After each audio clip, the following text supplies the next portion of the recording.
अभी सोचा है कि कुछ ब्रांड्स को आखिर कैसे पता चल जाता है कि हमें क्या चाहिए?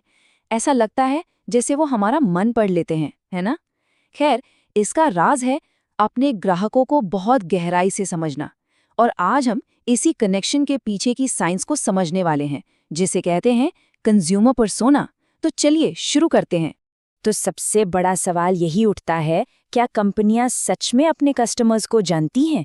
ज्यादातर को लगता है कि हाँ, वो जानती हैं, लेकिन सच कहूँ तो ये जानना अक्सर बस एक अंदाजा होता है, एक गेस वर्क। और क्या सिर्फ अंदाजे से काम चल सकता है? बिल्कुल नहीं। बस इसी गेस वर्क और एक सॉलिड स्ट्रैटेजी के बीच का जो फर्क है ना, वही है कंज्यूमर पर्सोना। और यहीं से सारी कहानी बदल जाती है।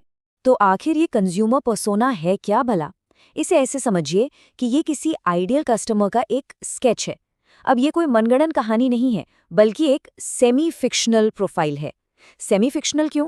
क्योंकि देखिए, हो सकता है इसका एक नाम हो, एक चेहरा हो, लेकिन इसकी हर एक डिटेल असली डेटा पर आधारित होती है, मार्केट रिसर्च और असली कस्टमर्स के बिहेवियर पर। और मकसद बहुत सिंपल लेकिन पावरफुल, अपने कस्टमर के दिमाग को समझना। लेकिन ये इतना जरूरी क्यों है? भाई, पर्सोना बनाना सिर्फ कोई फैंसी मार्केटिंग एक्सरसाइज नहीं है। ये वो कदम है जो अंदाजों को एक पक्की रणनीति में बदल देता है। ये अंधेरे में तीर चलाने के बजाय किसी भी बिजनेस को एक कंपास थमा देता है जो सही दिशा दिखाता है। और इसके फायदे वो तो बिल्कुल साफ साफ दिखते हैं। जब ये पता हो कि बात किससे करनी है, तो मार्केटिंग कैंपेन एकदम निशाने पर लगते हैं। प्रोडक्ट्स और कंटेंट ऐसे बनते हैं जो लोग सच में सच में इस्तेमाल करना चाहते हैं। और इन सब का नतीजा क्या होता है? सिंपल, ज्यादा सेल्स और हैप्पी कस्टमर्स। और यही तो हर बिजनेस चाहता है ना? अच्छा, थ्योरी तो बहुत हो गई। अब देखते हैं कि ये कॉन्सेप्ट असल में दिखता कैसा है। तो चलिए इस कॉन्सेप्ट को जिंदा करते हैं। इन सारे आंकड़ों को एक चेहरा और एक नाम देते हैं। तो मिलिए राहुल शर्मा से।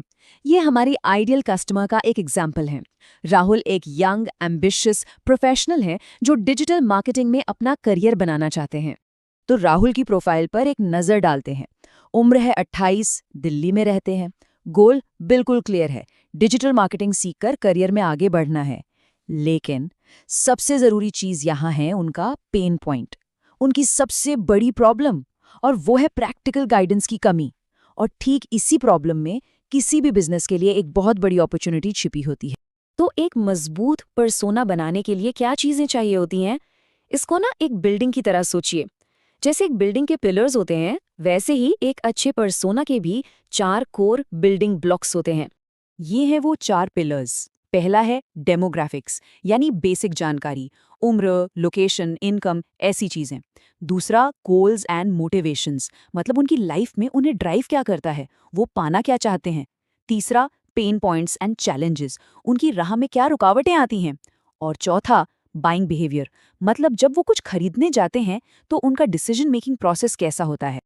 अच्छा, एक और जरूरी बात, सारे पर्सोना एक जैसे नहीं होते। एक होता है बायर पर्सोना, जो इस पर फोकस करता है कि लोग कोई चीज खरीदते क्यों हैं। फिर है यूजर पर्सोना, ये प्रोडक्ट इस्तेमाल करने के तरीके को समझता है, जिससे प्रोडक्ट का डिजाइन बेहतर होता है। और आखिर में ऑडियंस पर्सोना, ये देखता है कि लोग किस तरह का कंटेंट कंज्यूम करते हैं। सोशल मीडिया स्ट्रैटेजी के लिए ये एकदम परफेक्ट है।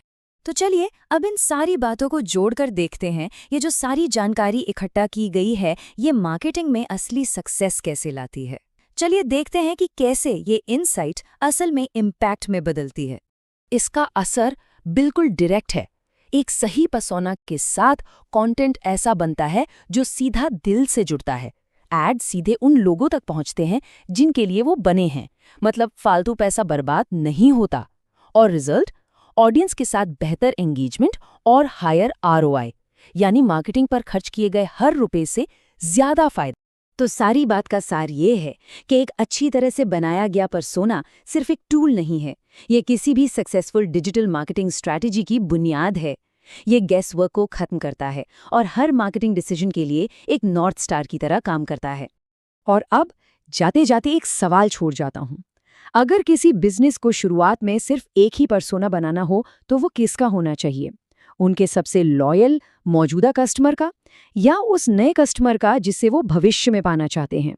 ये एक ऐसा सवाल है जिसका जवाब हर बिजनेस को अपने लिए ढूंढना पड़ता है।